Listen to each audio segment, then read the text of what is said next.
大家好，首先请允许我自我介绍一下，我的英语名字叫 Sophia，我的学号是2号。接下来我来介绍一下我的组员。大家好，我的名字是Nirma Aulia，我的序号是12。大家好，我是 Nurhalimah Katari，我的学号是Shaba。大家好，我是 Natasha Islamia，我的学号是49。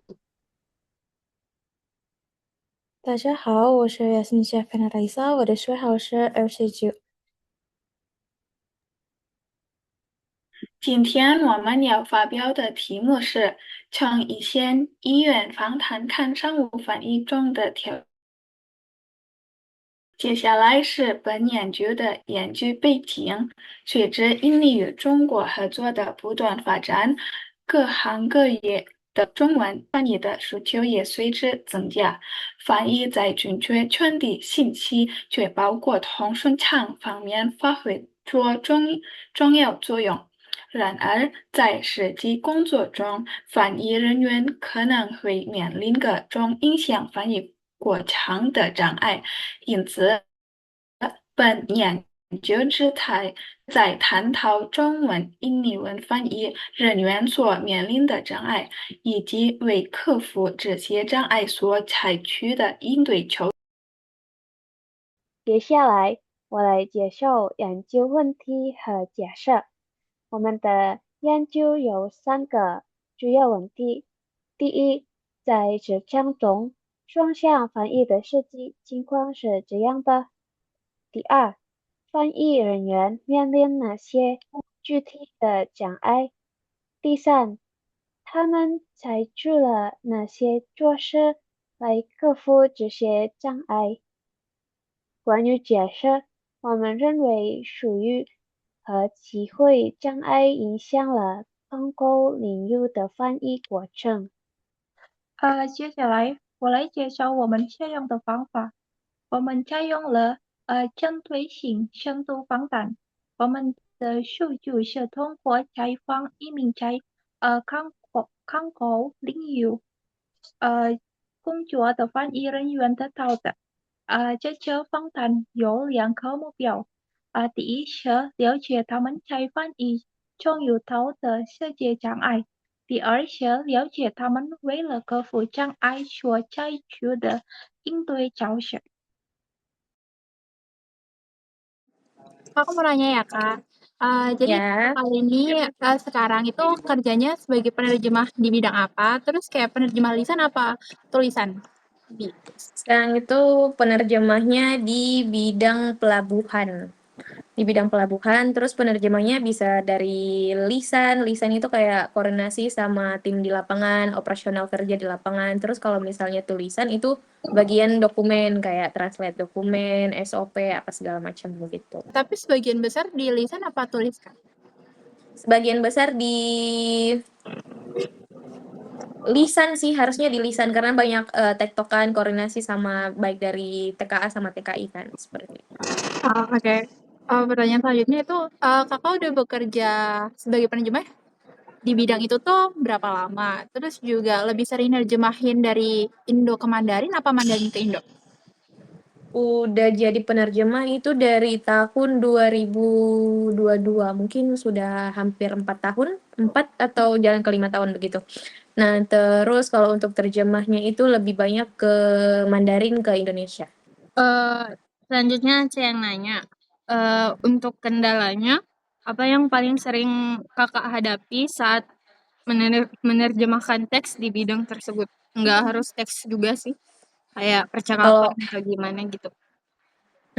Kalau untuk kendalanya itu paling di pemahaman tentang teknis operasional ya, karena kan kayak ada beberapa bagian yang bahasanya itu terlalu teknis begitu kan mungkin belum paham untuk sebagian penerjemah begitu. Jadi karena kan penerjemah itu pemahamannya cuma secara umum kan, untuk teknis itu mereka harus lebih belajar lagi. Terus yang pertanyaan selanjutnya, menurut Kakak, apa yang menyebabkan kendala tersebut?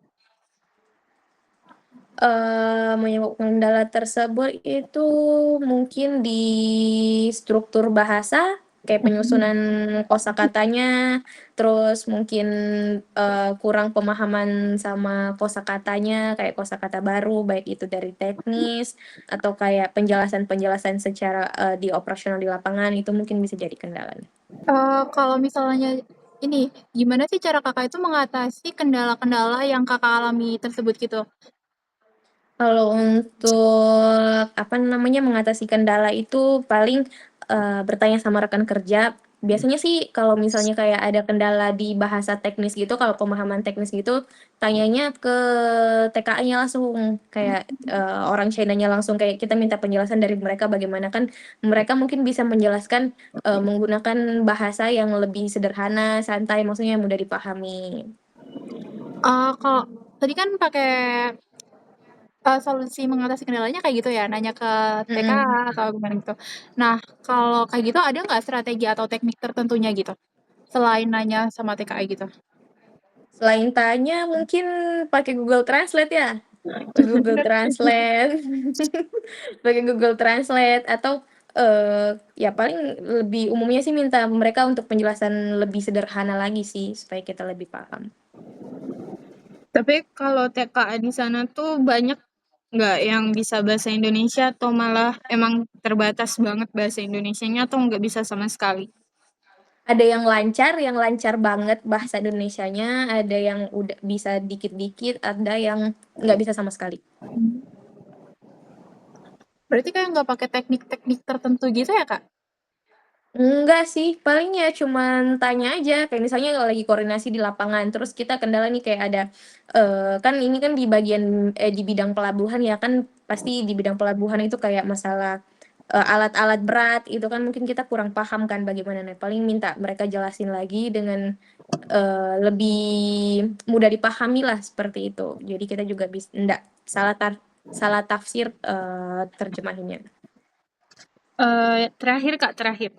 Menurut Kakak, kira-kira ada nggak sih kayak kemampuan yang penting dimiliki sama kita nih sebagai penerjemah gitu? Paling kalau kemampuan paling penting itu banyak pemahaman tentang ini sih, kosakata, pemahaman tentang kosakata, baik itu secara teknis, umum. Karena kan kita kan, kalau misalnya mau terjemahin sesuatu itu kita kan harus paham kan, apalagi kalau di lapangan kita harus paham proses operasionalnya, baru kita paham bagaimana kita menerjemahkannya ke, pihak Indonesia, seperti itu. Jadi harus pemahaman terkait bahasanya, kosakatanya, terus apa namanya, prosedur operasionalnya, seperti itu. Berarti kayak harus belajar lagi selain di kelas gitu ya, Kak? Soalnya kan kalau di kelas ya belajarnya kosakatanya ya cuma yang Mhm. gitu-gitu aja gitu. Betul betul betul, karena sebelumnya kan juga, kan belajar juga karena berjurusan bahasa Mandarin juga. Nah, apa yang dipelajari di kelas itu, dikit aja yang dipakai buat di dunia kerja, seperti itu. Karena kan kita kalau di sekolah atau di kelas itu belajarnya kosakata umum kan, paling kita cuman, tentang grammar, kosakata yang umum dipakai sehari-hari. Cuman kan kalau di dunia kerja itu mungkin lebih kompleks aja. 跟组方谈，我们发现了几个主要的障碍。第一，康口领域的一些术语非常专业，很难理解。大多数翻译只有不懂中文能力，缺少相当经验和专业知识。第二，两国语言的结果和语法不一样。